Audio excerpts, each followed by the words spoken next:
Welcome to Conscious Movie Reviews. I'm your host, Joy Davis, and here to review the sci-fi film Independence Day: Resurgence.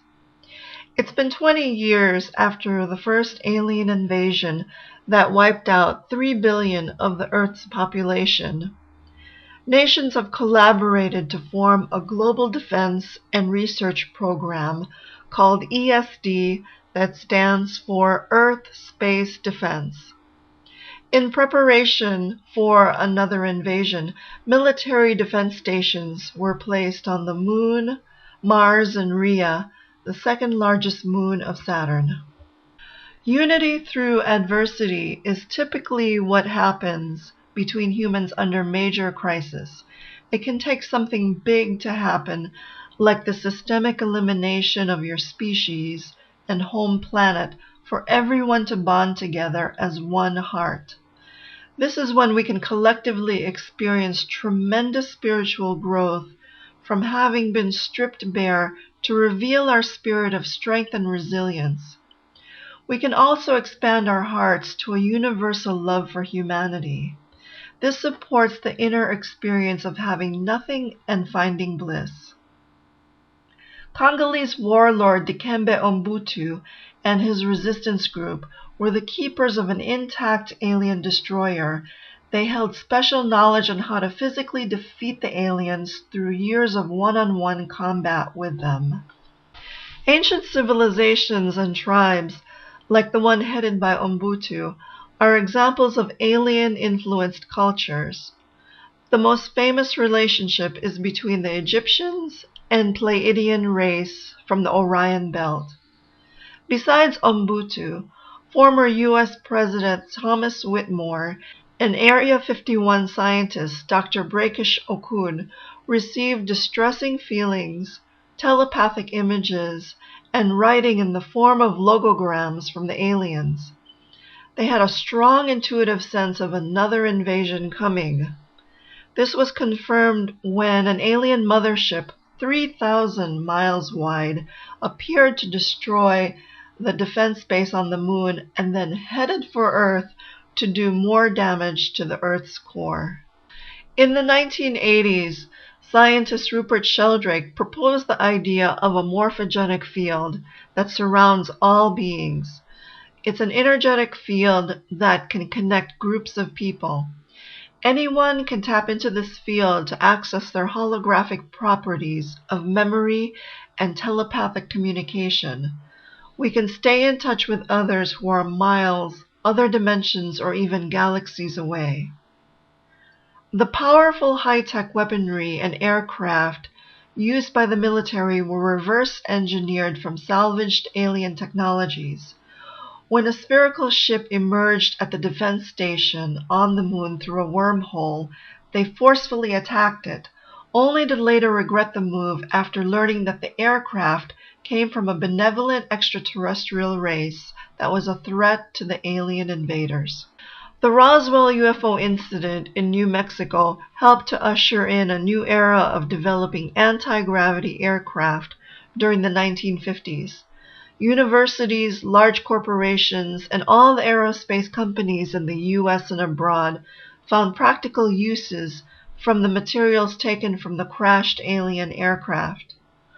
Colonel Philip Corso revealed in his book, The Day After Roswell, that he was assigned to seed large corporations with alien technology and then have the companies take out patents on them.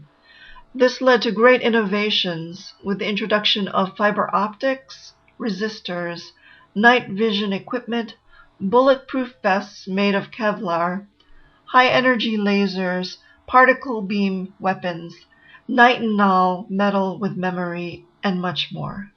During the first alien invasion 20 years ago, David Levinson came up with a brilliant idea to defeat the aliens by planting a computer virus that would deactivate their shields, rendering them vulnerable to nuclear missile attacks.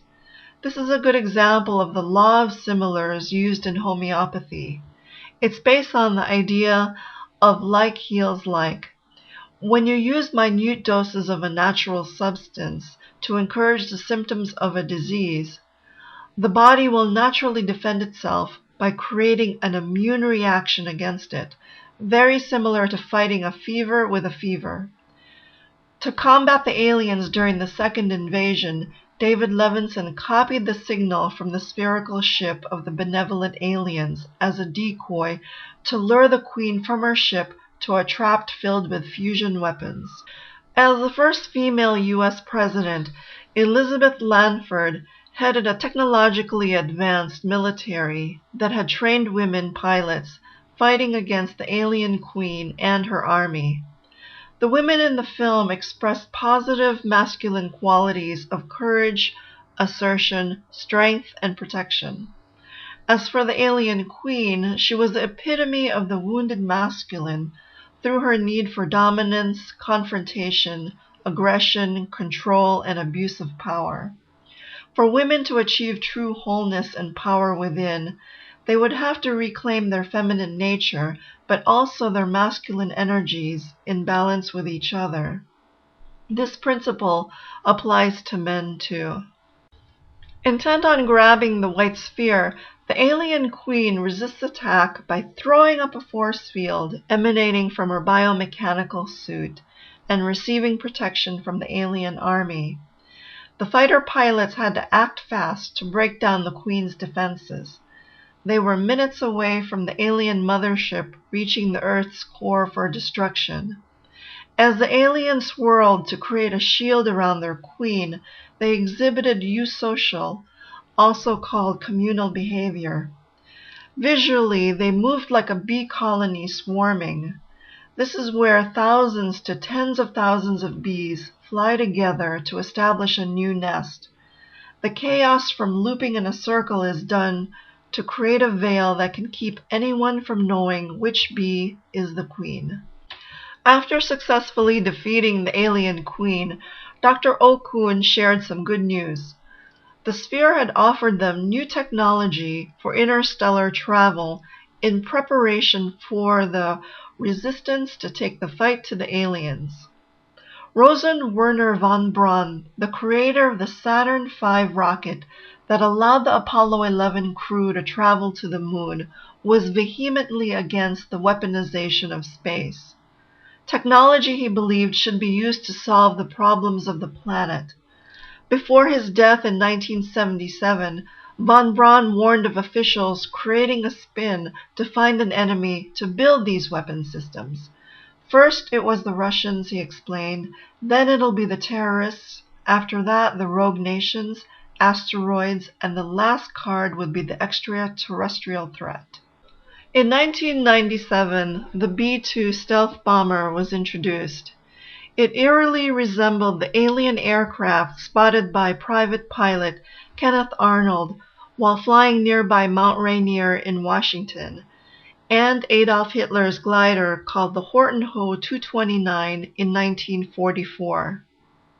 Taking a revealing quote from a graduation speech at UCLA School of Engineering, given by Ben Rich, the father of stealth technology, he said, "We already have the means to travel among the stars, but these technologies are locked up in black projects, and it would take an act of God to ever get them out to benefit humanity. Anything you can imagine, we already know how to do." He also mentioned that through his Skunk Works company, the U.S. Air Force has just given us a contract to take ET back home.